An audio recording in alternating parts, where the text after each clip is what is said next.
తల్లిదండ్రులు వలస వెడుతుంటే విద్యార్థులకు అన్నీ తామై చదువు చెప్తున్న టీచర్లు.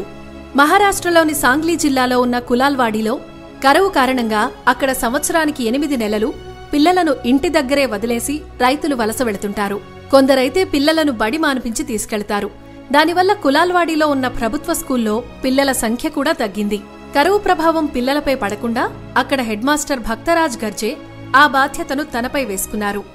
విద్యార్థుల వయస్సును బట్టి పిండి కలపడం, రోటీ చేయడం, ఇతర పనులు నేర్పించడం మొదలుపెట్టారు. తల్లిదండ్రులు లేకపోయినా ఇంటిని చూసుకోవడం, తోబుట్టువులకి వంట చేసి పెట్టడం వంటివన్నీ ఆ హెడ్ మాస్టర్ వారికి అలవాటు చేయించారు. కేవలం అలవాటు చేస్తే పిల్లలు చురుగ్గా నేర్చుకోరని ఆ పనులకు తగ్గట్టుగానే పరీక్షల సమయంలో పోటీలు కూడా పెడుతుంటారు టీచర్లు.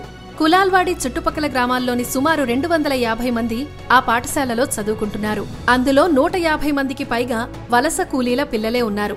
వాళ్లందరికీ ఏ కష్టమొచ్చినా తల్లిదండ్రుల్లా అండగా ఉంటూ చదువు మానకుండా కృషి చేస్తున్న ఆ టీచర్లను అభినందించాల్సిందే కదా.